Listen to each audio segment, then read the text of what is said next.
What's going on, guys? Welcome back to Before the Whistle. I'm your host, Maddy, and I felt like it was time to do just a little bit of a recap of the first couple of weeks of Tulane football. I've been doing kind of these opponent previews every single Thursday, but I just feel like with everything we've seen from this Tulane team, with all of the question marks about whether or not they would be able to sustain the success of last year, whether or not that would translate into becoming, a legitimate football program in a national way.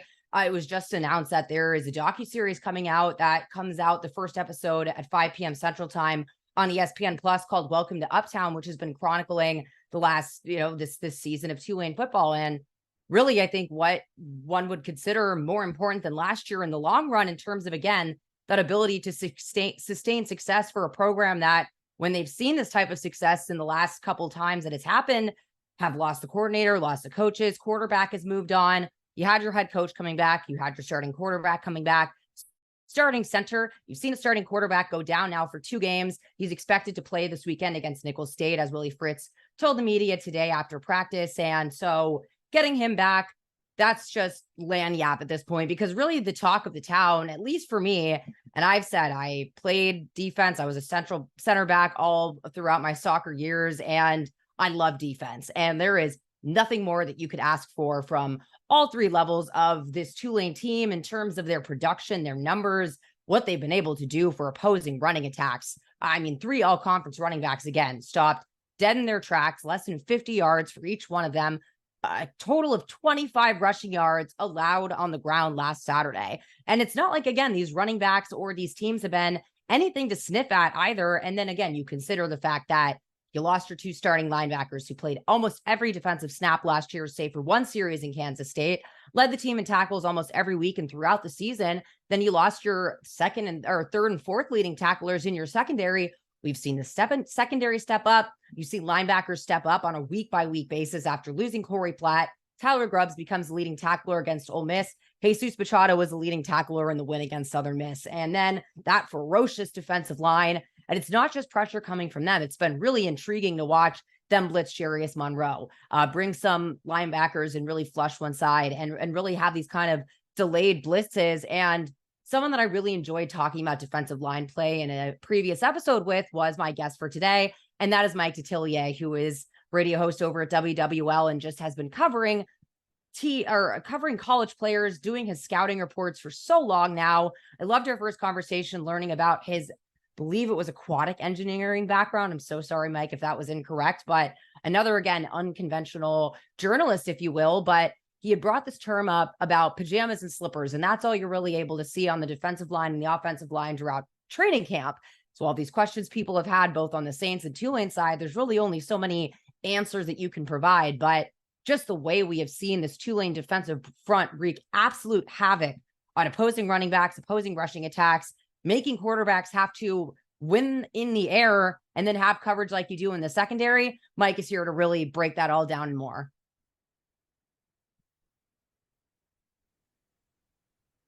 Well, thank you so much for joining me again. I really enjoyed our conversation about the Saints during training camp.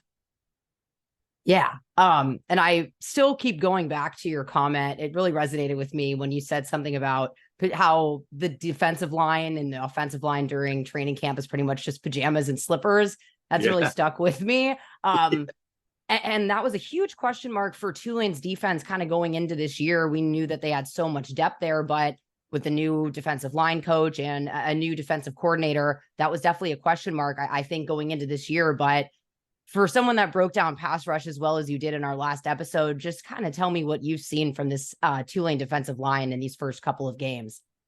Well, first things first, as I've been doing this over 30 years. So one thing that hasn't changed, even though the game itself has evolved into a pitch and catch game in many, many ways, you better stop the run first.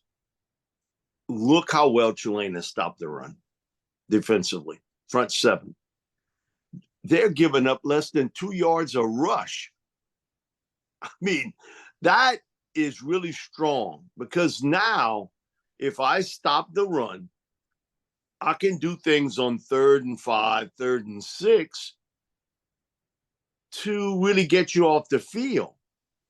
teams against Tulane are converting third downs 33% of the time.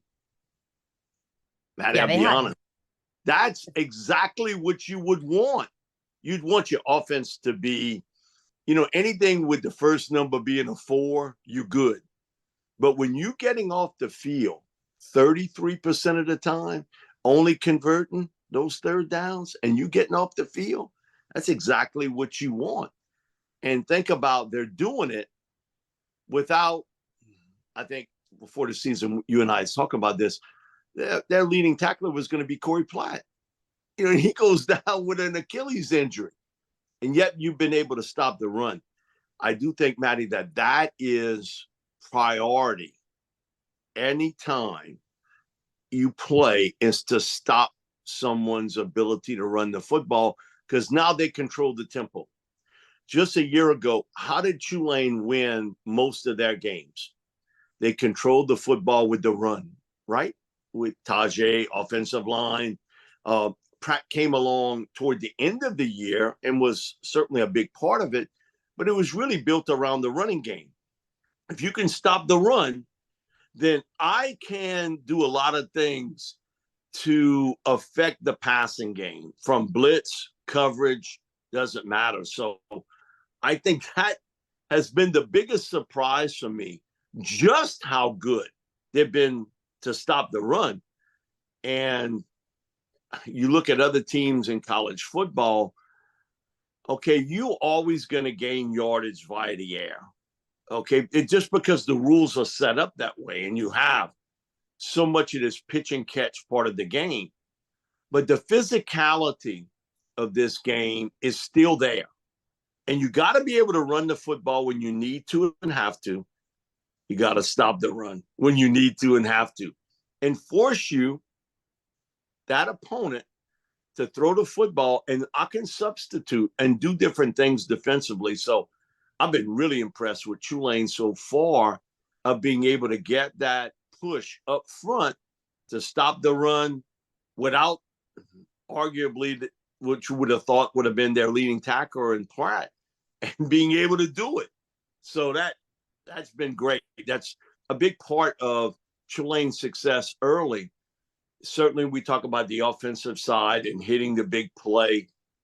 And now, Kai being able to come in and sort of, I don't like to use that term manage, but he's done a good job protecting the ball.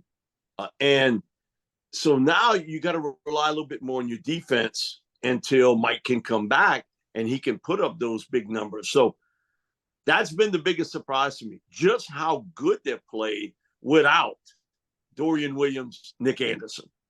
Yeah. And then, like you said, Corey Platt, and you talk about stopping the run. I always think of the Kansas State win, where they had 4 fourth down stops. They completely stifled Deuce Vaughn, and then they ran into a quarterback that couldn't get much going. And to your point about Corey Platt, it stuck out that he was the leading tackler in week 1. And then week 2, it was Tyler Grubbs. Week 3, it was Jesus Machado. So it's just this next man up mentality on this defense. And it sticks out to me a lot too, that the defensive coordinator is also the linebacker coach. That to me really can't be ignored, but I just feel like the way that they've utilized pressure up front, there's been plays where Jarius Monroe has blitz, like you said, where that pressure is coming from just so many different levels of the field. How much can that really confuse an opposing team in the way that we've seen them kind of utilize pressure in a creative way now through these couple games?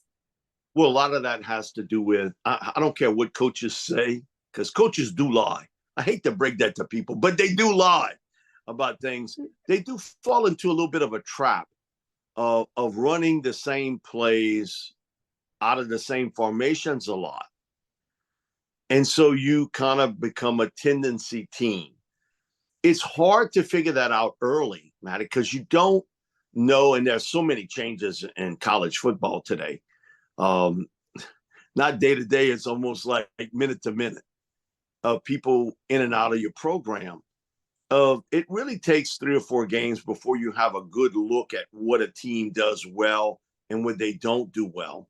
So you have to go by tendencies of maybe what that coordinator or that team has done in the past. Their ability to stop the run, and it's coming from different ways, is a huge asset to Tulane, because of the fact, if I'm a coordinator, I can show you a look and then get out of it right at the last second. And then you sort of trying to confuse the quarterback here, because now he can't change the play. Once it gets to the tick-tock time, you have to stay with what you have, because you can't change the play that fast. Defensively, though, I can come out of those sets. I can maybe bring a safety down on the line of scrimmage. And a lot of what I see Tulane do with their linebackers is what I call a stop delay blitz, where it's not right off the snap. Right. It's almost like a step back, and then he comes up. So now you're confusing the center guards, because in working with a lot of NFL quarterbacks, and I work with one every day now with Bobby, he always says the worst pressure in the world is right up the middle. It's not off the edge. You can sort of feel that a little bit as a quarterback. The one you don't like is right in your face. You only got one deal to do. Either get rid of the football, or two things. Get rid of the football real fast, or secondly, you in reverse. It's like putting a car in reverse. You're not getting to where you want to go. And it causes a lot of confusion. And I do think you got to trust your secondary, that I'm going to hang you out on an island sometimes. I'm going to put you out there. Now, you understand might not get help if I bring that safety up front. But I'm giving that quarterback a different look each and every time I'm out there. So what they've been able to do early has been impressive. Defensively, stopping the run and showing what I would look at as pressure looks. And sometimes they're dropping out of that. Okay, it looks as though it's a blitz, and then they drop him back in coverage. And then sometimes it's the delay blitz with the linebacker or the safety coming right up the chute, right up the middle. So you got some issues now, because that center, he's more looking toward that defensive tackle to block, and then you have a linebacker and a safety. So now you got to choose who you're going to pick. And I think offensive line communication, especially early in the season, it's jumbled, to say the least, because football's not a switch. You can't turn it on and off. It's got to be played. And I've been impressed defensively, what they've been able to do with different looks, different schemes. And the other part is second level tackling, because sometimes that runner will get past the first row of defenders, but it's not getting him to get extra yardage after, and he's in the second level. Tulane's tackling has been very good. And I think that has always been something that Coach Fritz has spoke about getting to that second level and making that open field tackle. Sometimes today you watch even the better teams, they're tackling so early. Yeah. It gets better as the season goes along. But that second level tackling by Tulane has been very good this year. Really, really good. And so that is about taking the right angle, being in the right spot, mentally knowing what you got to do. Okay, you just can't know 50% of the plays. You got to know all of them. Now, you might make a physical mistake, but the mental part of this game is overlooked. And a lot of that is getting yourself in the right position to make that tackle. Without question. I remember when I interviewed Kurt Hester, our strength and conditioning coach, who I think has a huge component. He's one of the best in the business. Oh, without question. Just the fact that they haven't had any cramping through 3 games. And like, there were a bunch of Southern Miss fans asking me what pickle juice was, because they had those little bottles of what they were drinking on the sideline. But it's the fastest way to get that salt right back into your body. It's just been fascinating. But he brought up the Seahawks and how they have this whole version on YouTube. I've watched it of proper tackling for him, and how much that's just, like you said, not emphasized. But that was something that I have really noticed as well. And as much as the linebacking group, we talk about the turnover from Dorian and Nick and then Corey Platt, I really think that the safety group really had just as much turnover. The fact that Larry Brooks, Lummy Young, Macon Clark are all gone, that's the whole middle of your field. If Defensively speaking, they bring in Cam Pettisclo late in the year. They have I almost said both their names at the same time. Bailey Despaney and DJ Douglas, who I really think have been kind of the quiet, really impressive players on this team where, no one was really brought into that group in the actual free safety, except for Darius Swanson. But I feel like they've all really stepped up both in coverage and their downhill ability to stop the run. But Willie Fritz always talks about, like you said, taking those angles and using the correct leverage. And, what exactly is he kind of meaning by that when you're coming downhill from those safety alignments? Okay, a lot of times, and you watch it, and what you bring up about Bailey Despaney is he is a really good football player, and He was incredible last weekend. And it's about understanding how you can take the right angle to get to a ball carrier. A lot of times, guys just want to missile up the field as though there's nothing in front of them. Here's the maybe perception that people, I want that guy to take on that block and beat him up front. Man, I could care less. I want him to take the right angle to get around that blocker. They almost reminiscing like Al Bundy on Married with Children about 3 touchdowns in one game. How you played back in the 60s and 70s. Okay, this is not, if you're a certain age, this isn't your football, your dad's football, your grandpa's football.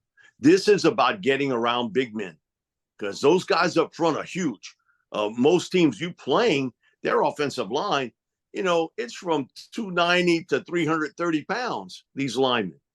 Okay, if you're 195-pound safety, how smart is that to say, I'm going to just shoot up the field like a missile and I'm going to take him on and beat him? Okay, you can be stupid, but you can't constantly be stupid that way. It's about understanding angles and getting around those big blockers.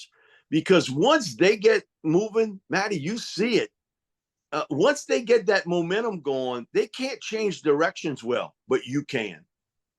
You're a 200-pound guy, that 330-pound guy. He's got a much different angle to change around than you do.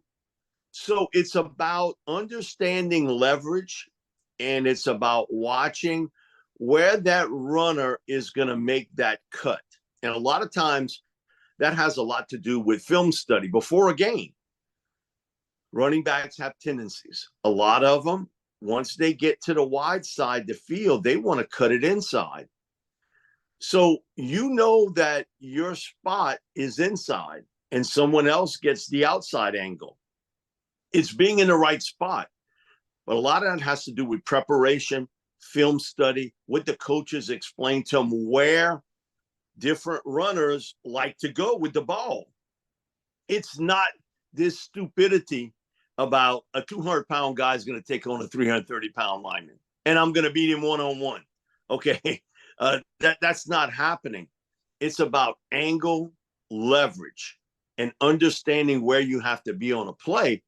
That's where the mental part here comes into play. Understanding where you have to be. Your instincts sort of tell you after you've had a few days of practice that, okay, I've seen it on film. That runner, he's not cutting it to the outside. He's going to cut it up inside.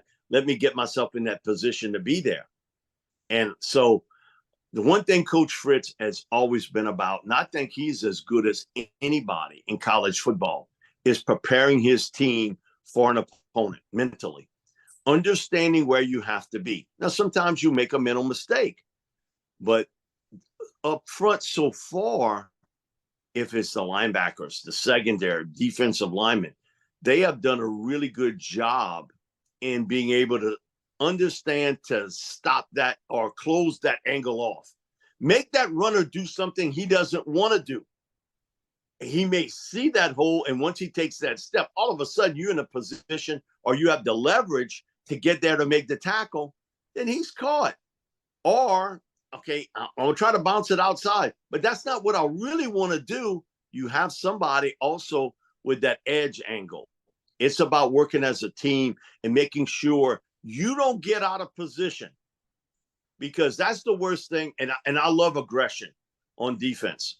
You can't teach it. Either you have it or you don't. But if you're just shooting up the field like a missile, that blocker is going to catch you most of the time. He's going to catch you. It's putting yourself in a position where he can't get to you. That's the key to playing really good defense. And throughout the years, no matter who's been the top defense, if it's been at Alabama in the past, who's had some great defenses. Ohio State has had some really terrific defenses. They're teaching angles. Go to Louisiana line camp. You know, been over 25 years with me. And I watch how Pete Jenkins teaches defense, linebackers, defensive linemen. And it is about technique and it is about leverage. But he's get yourself in the right position. Don't be out positioned. And he sort of preaches this to everyone. Don't think, okay, I'm going to make this play, and no matter what I'm going to do, I'm going to make it. There are very few people in this world that can do it. It's putting yourself in the right position, and then defensively as a unit, you make the play. As a unit, you making it. And so I think that's a big part of what Willie teaches at Tulane, that this is all about a team effort. Because it's like a dance group. Okay, 10 guys can get it. One guy's out of position. You give up a big play because he's trying to do too much. Just do your job. Be in that right spot. Be in that right angle. Be in that right gap to make a play. And they do a great job coaching it. I give Willie a tremendous amount of credit because you're not dealing with 4-star, 5-star recruits like an Alabama or a Georgia or Ohio State or an LSU is. But those guys get it. And they want to play and play hard and play well, and they're coachable. When you evaluate a player, one of the things I did it for all those years by the NFL draft was I wanted to know how coachable that player was. How well he took the coaching, because I think it's a big element of this game. Maybe 1% of the players playing pro football, you know, they just get it. And they're so gifted that you don't have to do a lot of coaching with them. They understand it. The other 99%, the coaching, the element part, technique part of the game, you have to go over and over with them because it is such a big part of it. The average fan doesn't get it. Oh, just go out there and make a play. Oh, yeah. Oh, well, the other team's feeling the same way. They want to make the play too. It's about understanding what you have to do, and not 50% of the time or 60% of the time. You're going to make mistakes. It's never going to be 100% of the time. But if you're in the high 80s, 90s, you're doing your job. And Willie and his staff do a fantastic job getting them ready for their opponent mentally. It has won them games. And there is no debate about that. It's won them football games. I'd argue their mentality is exactly what got them through the Cotton Bowl, because I don't know how else you really explain how they kept in it for that long. But I completely agree. And I think it's also a question of wanting to tackle, especially from that safety position. You see a lot of guys just want to kind of hang back there and make the plays in the air. But it stuck out to me that every single one of them just really comes downhill. And like you said, they're not just flying straight there, because sometimes you either get caught up in a block or you just fly right past the runner who makes a cut that you're not really expecting. So yeah, it's the patient way that they've taken these angles. I think that they have 17 plays through 2 games now where it's either been runs for no gain or a loss. I mean, 3 all-conference running backs, less than 50 yards each. With the stat correction on the intentional grounding penalty last weekend, they allowed 25 total yards on the ground, which is the lowest for this team since 2015. But what also sticks out to me is that they had 24 sacks last year. They already have 12 in 3 games this season. They have 4 quarterback hurries. There's just been this level of, and it comes from a lot of areas, like you said, with the kind of delayed pressure from the linebacking group. But what stuck out to me the most is how much that line itself has really just been able to not just get through on the edge, but like you said, really get through on the interior. I think that Patrick Jenkins leading the team in sacks, but Cameron Hamilton follows right up behind him. There's at least 3 or 4 guys on that line with a sack and a half and affecting the quarterback.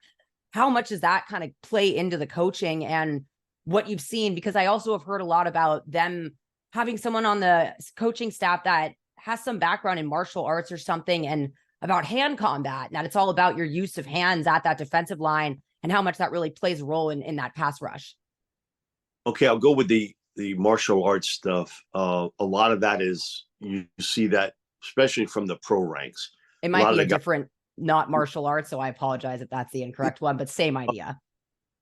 it is about hand usage, and so they'll work with an MMA fighter, or they'll take up judo or jiu-jitsu, you name it, to try to help them with their hand quickness. And I would say, from the defensive linemen that I've been around in the offseason, pro-wise, I'd say about a good 85% of them do that. And it's helped them. And so that normally sort of trickles down into the college ranks. And then you even have high school kids that'll tell you, oh, my dad got me into judo or jiu-jitsu, when I was 9 years old or 10 years old. And so they understand that part of it. The other thing is, I go right back to what we started talking about. I stop the run. I'll put you in a 3rd and 6, 3rd and 7 situation. Now I can scheme up to put pressure on you. I can scheme that up. On 3rd and 1, and that quarterback call is for him to throw a pass, you expect him to run, correct?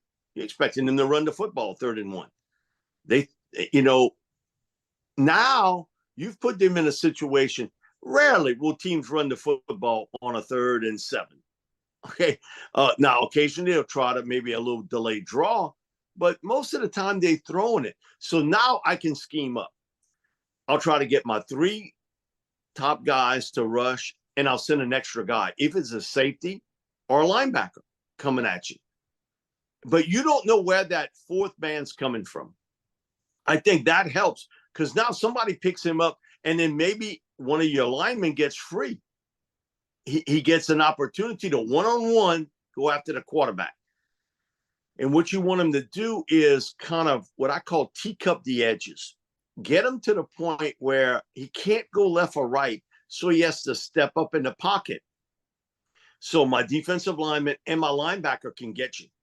He got you right there, because he's got to step up, because, Bobby always calls it a sugar rush, where it's really not a rush, but it's to force the quarterback to take that 1 step or 2 step up in the pocket. Then all of a sudden he's like, man, I got all kind of traffic here. What am I going to do? Either I got to get rid of it real quickly, or I got to eat it, and so I take the sack. That ability to stop the run has really shaped this defense more than anything, more than maybe the work with hand placement and everything else and leverage and what you did in the offseason. That does help. But if I put you in a bad spot and you are forced to do something, you don't really have an option to do something else as from a passing standpoint, then I can do stuff defensively to stop it. I can stop you, because then I can send extra people, especially early. I watched a lot of college football where teams will stack the line of scrimmage, and the lineman's, okay, we got 5 blockers. And that used to be the tight end there, but now he's flexed out. The tight end's not there. I got 6 people on the line of scrimmage. Either I got to get rid of the football real quick, or I'm taking the sack. It's going to be one of the two. The communication between offensive linemen, I think early in any season, if it's NFL or college, is jumbled, because you haven't played together. And I think that's the one thing with the limited practices, with, it's not a lot of physical, because you don't want to get guys hurt in practice, that it takes a few games for that to come around, the physicality part and the communication between offensive line, defensive line. And you and I have spoke about this on and off the air about when you have that center, okay? And Tulane's so fortunate they have their center back, where he's been there, done that. Okay, listen to what I'm going to call. Even with a starting quarterback who's not your starting quarterback, but I'll make the calls. Y'all listen to me. I'm going to calm down Kai Harton, but I'm going to make the calls up front on who do you pick up blitz-wise.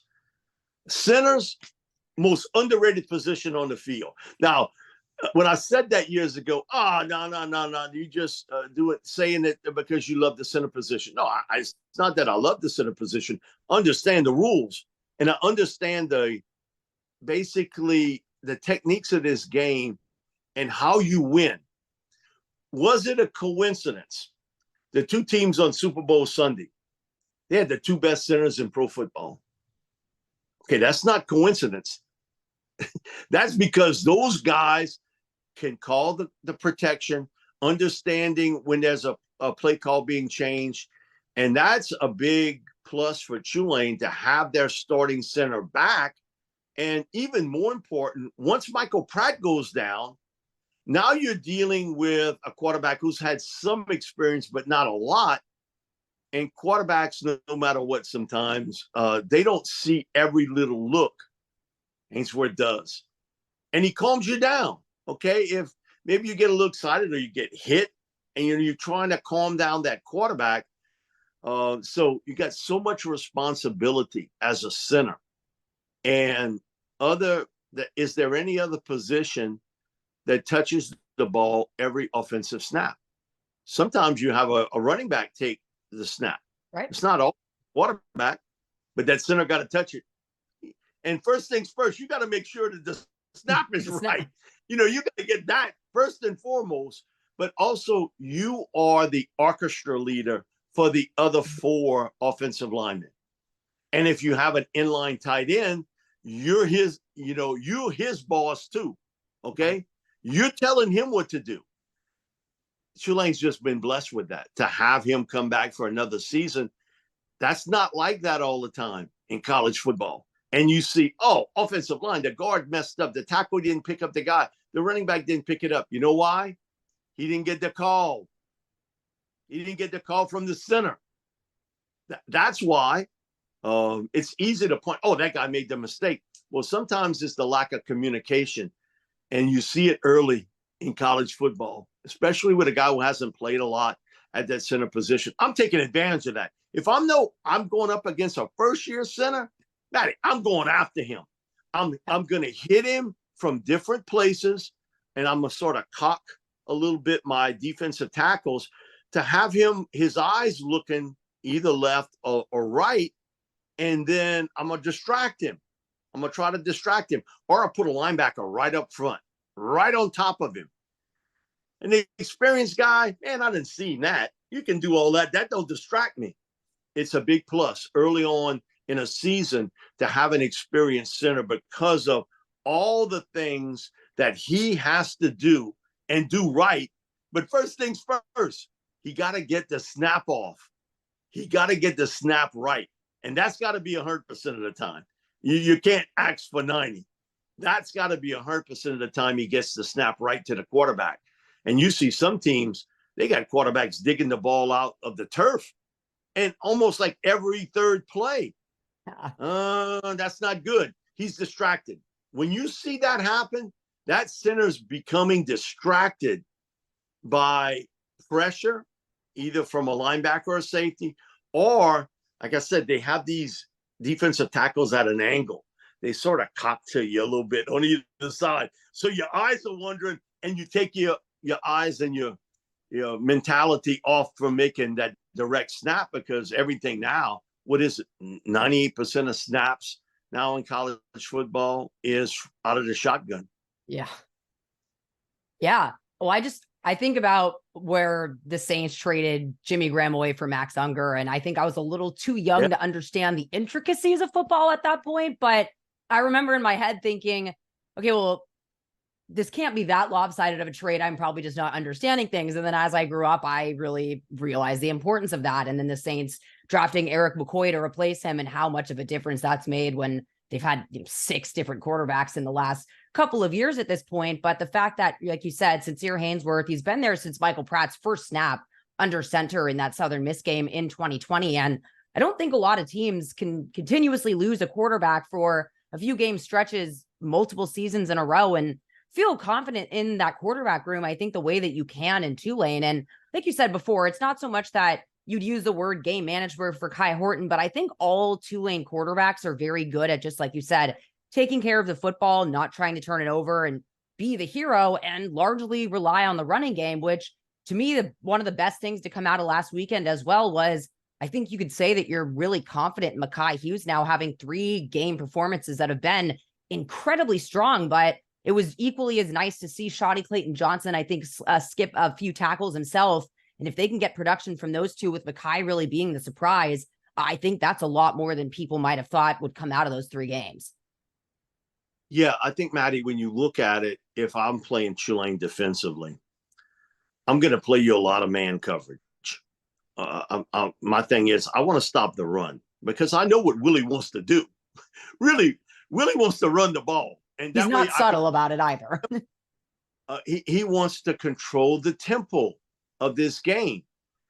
And basically teams are saying, okay, if you're going to beat me, Kai, beat me throwing the football. But I'm not going to let you run it, because I saw that tape from a year ago. And Tajay, yes, he's in Tennessee. But I do know Willie well enough to know that he wants to run it. So to see Mekhi and Sade, how they've been able to take over, and it's not the same, but, you're never going to replace that type player.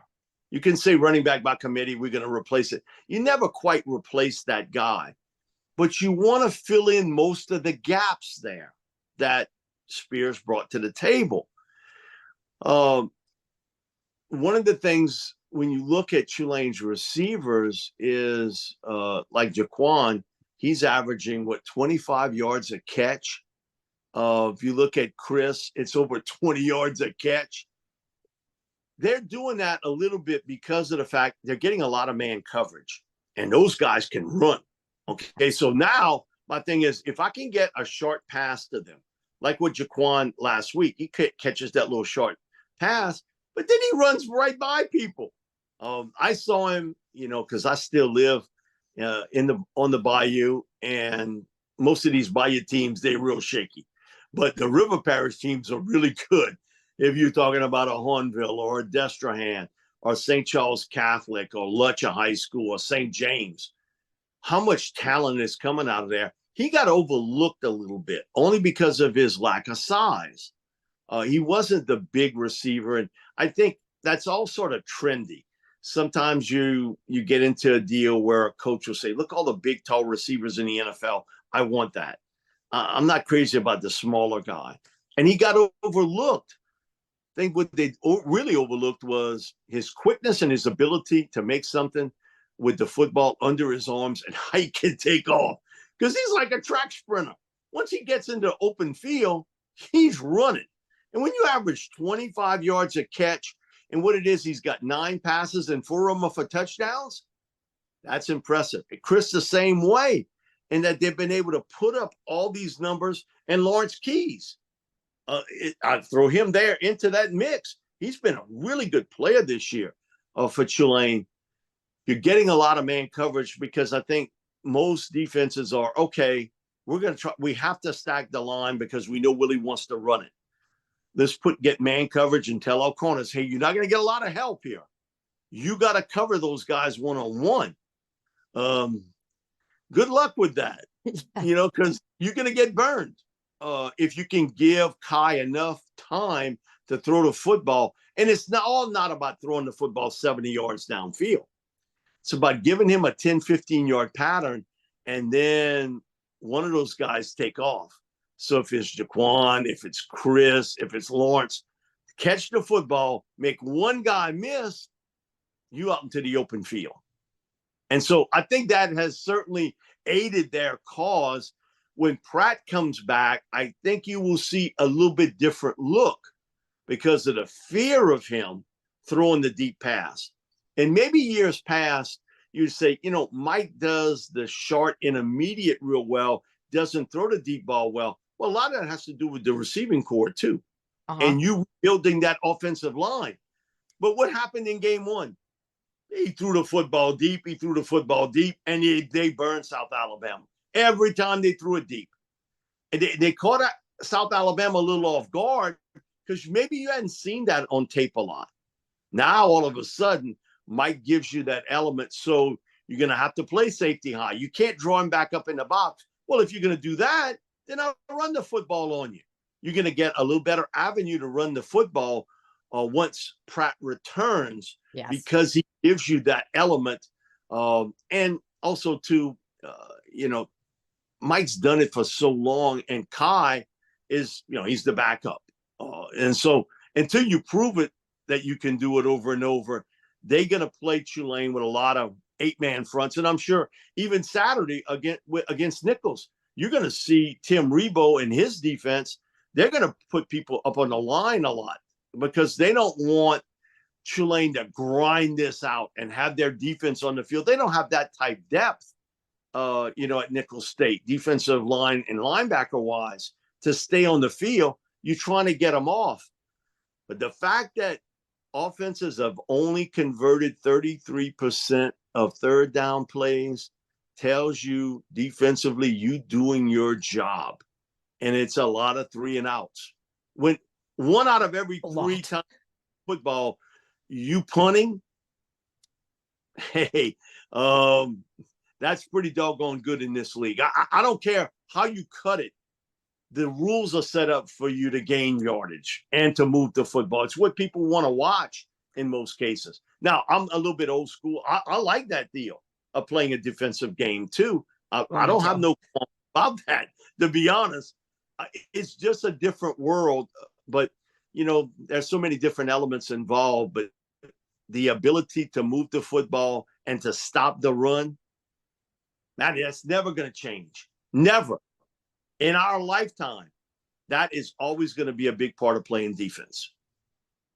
I agree. And I think just the way, like you said, that Willie Fritz approaches the game of football, if you're someone that likes 46 to 45 games, and that might not always be that exciting to you. But to be honest, when you think back on a lot of the games in the past, it was largely because, people think, the offense kind of stalled in the first half and then they made the plays when they needed to against Southern Miss. Well, that's how a lot of games went last season, where the first 3 quarters, they kind of just waited it out.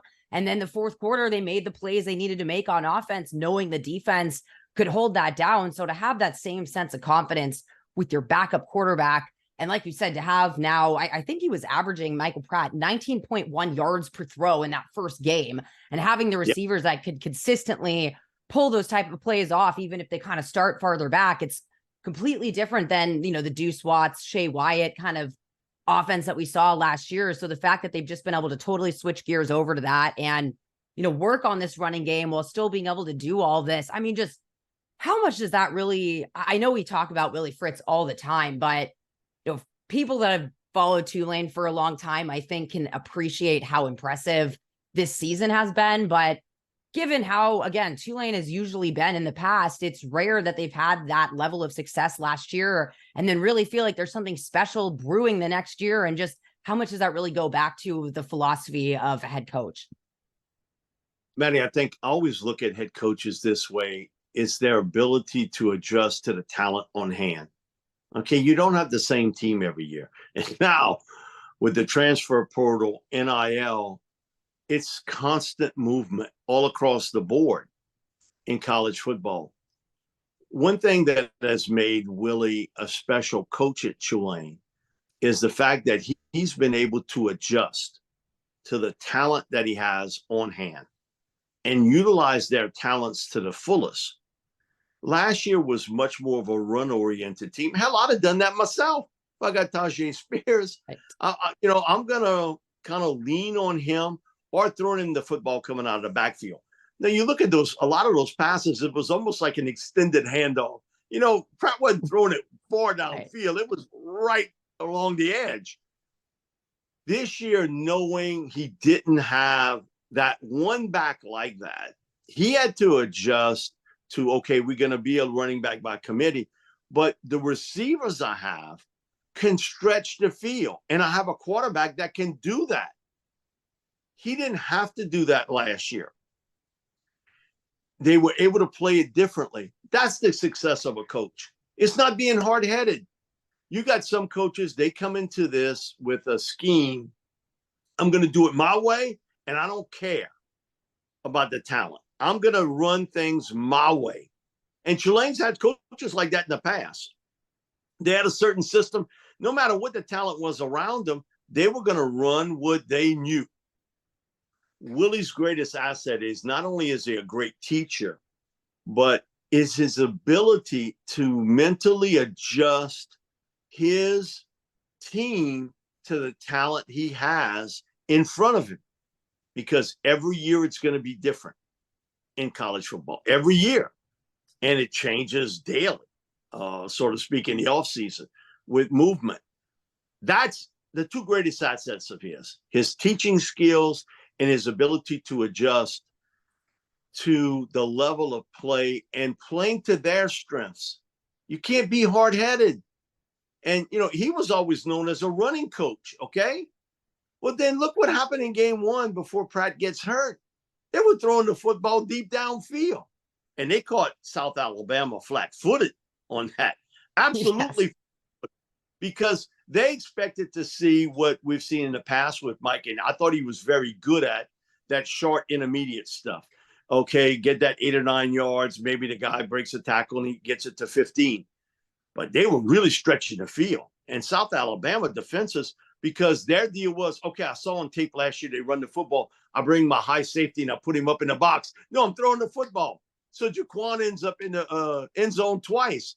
Brazil's making all kind of big catches. Lawrence Keys, you caught people by design. Now you know what you are. You're in the rocking chair. You're in the rocking chair now. You can run the football, not as well as last year, but you don't have to be that good. Right. Where you're better, throwing the ball deep, the chunk plays, downfield. And you got to respect that if you're a defense. You've got to respect Tulane's size and speed out at wide receiver. Because most corners today, okay, they 5'10". You may occasionally see a 6-foot corner, but that's sort of rare in college football today. Right.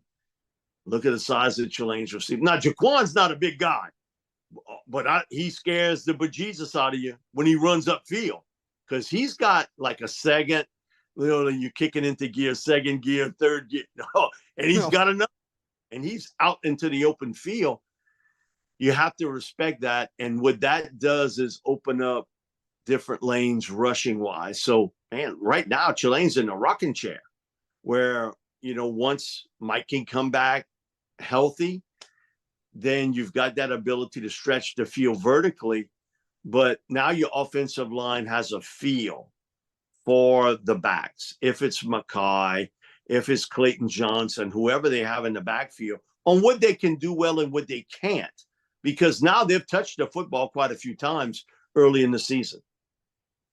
Again, y'all, that was Mike Detillier over with WWL Radio, and just one of my favorite people to speak to, like he said, on and off the air. But really just, I really enjoyed all of his insight that he had to bring about someone that has seen a lot of years of Tulane football, for better or worse, and to really see all the components that really have made up such a formidable team. And I really liked his ending sentiment about head coach Willie Fritz. And I just, again, think that's where this all comes back to, where he said not only is he a great teacher, but he really knows how to mentally coach up, motivate, and utilize the talent that is in front of him at any point in time. And to me, there's probably not a higher trait that you should value in a college head football coach. You just consider how adaptable Willie Fritz has been in the modern era of college football, with the transfer portal, with NIL, with all of those things, where, there's a lot of older coaches, if you will, that I think have really bulked at these newer modern things to the detriments of their program. And you've seen Willie Fritz really lean into these things, utilize the transfer portal to their advantage. I just want to point out again how little exodus there was after every season I've been there. Now, granted, it makes a little more sense on the heels of last year than the season before that, but I continue to go back to the fact that barely anyone besides one starter and Jeffrey Johnson on the defensive line transferred at all from a team that won 2 games. And then you have these guys that come in that saw really what this program was able to accomplish last year. And they've all said that they saw something here that meant it wasn't just a flash in the pan, that there's something in this program that is building a culture of sustained winning. And it was something that they wanted to be a part of. And I'm going to keep saying this. I think sometimes, yeah, you might look back at the Ole Miss loss and kick yourself at the end of the season. And, hindsight is always 20/20. At the same time, I think you saw real grit come out of this Tulane team. And I think, again, that goes so much back to head coach Willie Fritz, where in that 2-10 year, I will continue to say the week 11 win was one of the most impressive wins I have watched on that sideline, because there's nothing to play for. They had not been bowl eligible for a while that season. They had only beat an FCS program in Morgan State.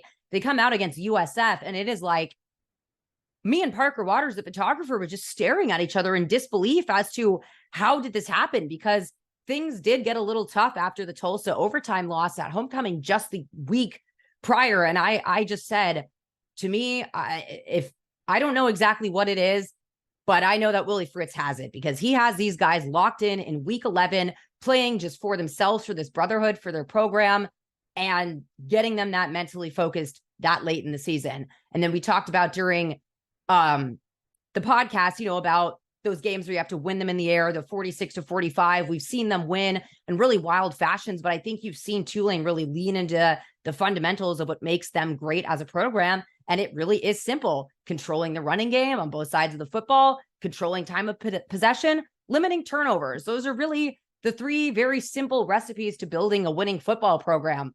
But I just think about when I would talk to Nick Anderson and his conversations with Willie Fritz when he recruited him, and he showed him the recruiting class that included Darnell Mooney, told him that he really wanted to build something special here, and there was a long-term vision that he saw.